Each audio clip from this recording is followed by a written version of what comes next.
One thing we really try to coach folks is during the concentric, so on the upwards phase of the deadlift, the upwards phase of the squat, upwards phase of the bench press or press. 텐션이 지금 붙잡고 있는 그 시간이 총 몇 초 정도 되느냐 이걸 얘기하는 거고 내가 훈련을 할 때 그 지속 시간을 컨트롤하면서. So this is the Bavelmecidyn deadlift warm-up from a deadlift workout that Dr. Austin Baraki and I did not too long ago. So Austin's getting ready for deficit deadlifts. I'm getting ready for tempo deadlifts, but we're both going to start with empty barbell deadlifts. This is kind of like a Romanian deadlift, which typically starts at the top, and you trace the bar down your legs to a little bit below the kneecap, usually a few inches. But I like to think of these as extended range of motion RDLs. You're going to go a little bit further to where the barbell would start if it had plates on it. Now, we typically recommend 2 to 6 sets of 5 to 8 reps. The idea is you're trying to actually make the muscle warmer, increase the temperature, and then also get mentally prepared for the task at hand, which in this case is deadlifting. So some external cues that I like is to feel the steel of the barbell, drag the bar up and down the legs, keeping it in context. You should feel the steel.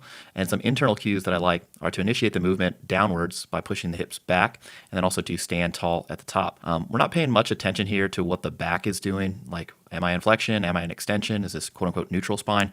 The reality of it is no matter how you set up, no matter how you deadlift, the spine is going to actively flex when the bar leaves the floor. Now, if you have a lot of flexion or a lot of other spinal movement or some other technique thing that you'd like to correct to improve efficiency, you can work on those during the empty barbell sets, and then also obviously as you're warming up. Your work sets should be just C-bar, lift bar, because at that point your technique should be relatively dialed for that day. So we did a few sets, about 3 sets with the empty barbell, and go straight to 135, and you can see myself doing tempo work. So I deadlift the weight and set it down under control because I'm trying to extend the eccentric portion of the lift for this tempo deadlift. Austin is going to switch to deficit pulls, so he's using 2 mats here to space himself up on the ground, increase the range of motion. And you can see he is in active spinal flexion, and we'll discuss that a little bit later, but this isn't really a problem if you don't make it to the end of the video. He's just actively trying to adapt to that to make his spine more resilient. Now, Austin's best pull is 720 pounds. My best pull is 738 pounds. So we typically take plate jumps all the way up to either the mid-5s or even up to 600 or higher. Just depends on the day. So we went right to 225. I'm doing doubles. Austin's actually going to work up to a heavy single. But at this point, he's still doing reps to try to get warm. So that was 225. This is 315. And again, I personally am working on controlling the eccentric. That's the lift for the day. And I'm using those same external cues, dragging the bar up and down my legs, keeping it in contact, feeling the steel, and then initiating the movement downwards by pushing my hips back. Now, since Austin is doing a normal tempo, so not extending the eccentric, you can see his lifting velocity is much faster on the eccentric. But I'm still trying to actually move the weight concentrically as quickly as possible. So that's one thing we really try to coach folks is during the concentric, so on the upwards phase of the deadlift, the upwards phase of the squat, upwards phase of the bench press or press, trying to move the weight as quickly as possible, obviously while retaining control of the barbell. So again, we jumped from 135 to 225 to 315, 405, now 495. Still not using a belt. Austin's actually going to stay beltless during this whole session. Me, I typically don't put my belt on until I get into the mid-5s or over 600. Again, it just depends on the jumps I'm taking that day. This is 565. Nice little pull there. This is 585. And again, extending the eccentric, trying to set the bar down very slowly.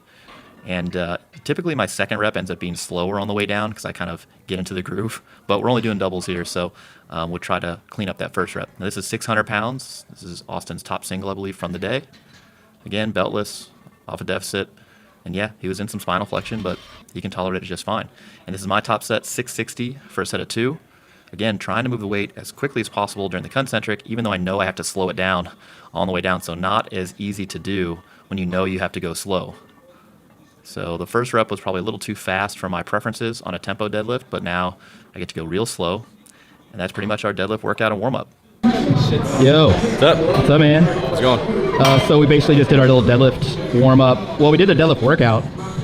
Whole thing is basically the same. What are you thinking about when you're warming up on a deadlift?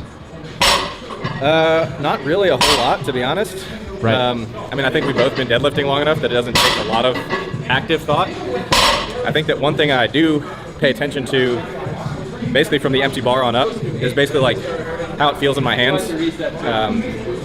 Basically at a point where I can kind of get a feel for, am I strong today? or not as strong today based on how heavy a certain weight feels. Yeah, sure, like the velocity at which a reference weight kind of moves probably. But even like when I pick up the empty bar to warm up, if I'm having like a day where I'm like super beat down and very tired, you can kind of tell the bar feels a little bit heavier.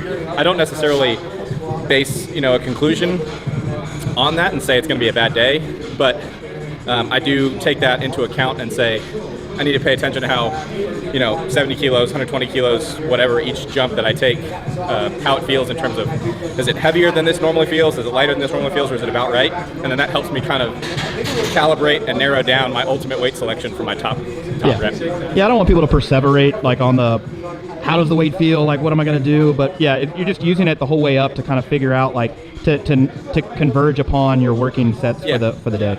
Yeah, and it's something that I don't necessarily put a ton of active thought into. It's just something that I can't ignore because I'm not thinking about my technique at this point anymore. It just kind of happens. I'm like, things feel really fast today, and when it feels light, I definitely hype that up in my own mind. Sure, yeah. And when it feels not great, I'm like, let's see how the next jump feels. Yeah, so I kind of play a little confirmation bias with myself in either direction, just to give myself the best shot on that day of having a good session. Are you worried about your back flexing during a warm up because you're not as mobile as you would after some, I'm not. I know my back is flexing all the time, regardless whether it looks flat or not. And not really a huge concern. I'd rather adapt to a decent degree of spinal flexion so it's more resilient and it can tolerate that position better, even under heavier loads, which it does. Yeah. I would also, for beginners, I would make a stronger case for them doing less warm-ups because they're more easily fatigable than trained lifters. So if they did a bunch of extra stuff, they'd probably be worse under the barbell. And warm-up volume counts as training volume. I mean, so there's something coming from that. 웜업 단계에서 생각보다 척추 중립을 만드는 거에 크게 신경 안 쓴다는 게 너무 좋은 팁이었던 것 같아요. 저는 되게 집착을 많이 했었는데 오히려 그래서 더 안 좋았던 것 같아요. 생각해보니까. 근데 그냥 웜업 단계에서 척추를 너무 중립을 유지하다가 너무 내가 지금 굽었나? 가신전됐나? 이런 거를 신경 쓰지 않고 그냥 발을 그냥 수직으로 그대로 다리에서 왔다 갔다 거린다 이 생각으로 한다는 것 자체가 되게 도움이 될 것 같더라고요. 그리고 좀 빠르게 무게를 이동시키는 거는 저도 되게 중요하게 생각하는 부분이라 공감이 됐고 어땠어요, 도겸쌤은?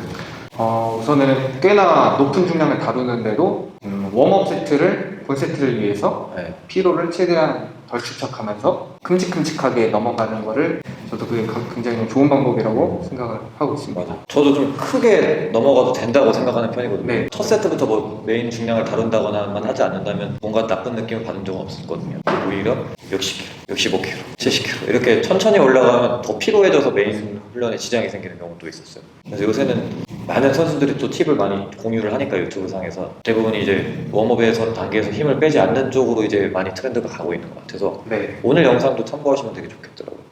또 개인적으로 도움이 됐을 만한 내용이라는 거, 되게 강조하고 싶은 내용이라는 거 있을까요? 일단 제가 말이 빨라가지고 한 두세 번 돌려봐야 될 것 같은데 맞아요. 그중에 기억나는 게 길어진다, 키 커진다는 느낌의 멘트가 있었는데 허리뼈 기둥 척추가 이제 길어진다는 느낌을 했을 때 실제로 척추가 강해진다고 코칭하는 코치분께서 얘기를 해서 저도 스쿼트과 데드 할 때에 항상 길어진다는 느낌을 많이 가져가고 진행을 하고 있는데 그게 또 나와서 좋았습니다. 그 느낌이 너무 중요한 것 같습니다. 그 이센트릭 구간에서 길게 가져가지 않았잖아요. 그 설명을 하려고 하는 사람이 그렇게 이센트릭 구간에서 템포를 많이 부여하게 되면은 말축 피로가 많이 쌓이기 때문에 본 세트에 악영향을 끼칠 수 있기 때문에 웜업 단계에서 웜업 단계에서는 뭐 이센트릭, 컨센트릭이든 빠르게 가져가는 게 이센트릭이 약간 천천히, 컨센트릭이 약간 빠르게 가져가는 게 좋을 것 같습니다. 맞아요. 저도 수많은 벤치프레스 영상을 보여드렸지만 저 벤치프레스 웜업 하는 거 보고 왜 이렇게 빨리 하냐고 많이 그렇게 질문을 하세요. 웜업은 좀 빨리 해야 된다는 생각을 했는데 오늘 여기 또 거기에 대한 또 근거를 말해주는 것 같아서 또 도움이 많이 되는 것 같습니다. 만약에 제 가슴이 약점이기 때문에 여기에 대한 감각 정보도 많이 떨어져 있어서 의도적으로 웜업에서 실패 지점에 멀리 둔 상태에서 의도적으로 이렇게 템포를 부여하는 경우가 있습니다. 감각 정보를 조금 더 활성화시키기 위해서. 그게 아니라고 하면은 너무 많은 TUT는 안 좋은 것 같습니다. 맞아요. 이 용어를 또 못 알아들으시기 때문에 텐션이 지금 붙잡고 있는 그 시간이 총 몇 초 정도 되느냐 이거를 얘기하는 거고 내가 훈련을 할 때 그 지속 시간을 컨트롤하면서 강도가 이제 증가를 하게 되죠. 그래서 실제 훈련에서 중량과 뭐 반복 횟수를 똑같이 하더라도 그거를 컨트롤하면서 강도를 높일 수 있고, 또 그렇다 보니까 웜업 단계에서 너무 나누면 그러면 이제 메인 세트가 방해돼서 결국에는 훈련을 망칠 수 있다. 그죠? 네. 망친다는 표현은 또 좋지는 않은 것 같아요. 아까 여기서도 말했지만 오늘 나 왜 이렇게 힘이 안 좋지? 왜 이렇게 안 되지? 이런다고 해서 그날 망했다고 그냥 그 질에 이렇게 해버릴 건 없다는 겁니다. 그러나 웜업이 또 현명하게 잘 될수록 여러분들이 오늘 뭔가 잘 되는데? 이런 느낌을 받으실 거고, 메인 훈련이 잘 훈련이 되게 만들면서 또 잘 훈련되는 날이 되게 많아지면서 내가 좋은 방향으로 또 좀 비교적 괜찮은 속도로 여러분들이 계속 빠르게 좋아질 수 있는 단서가 될 겁니다. 제가 부족한 부분을 다 여기 오늘 채워드릴 수 있어서 너무 좋은데 고정하실래요?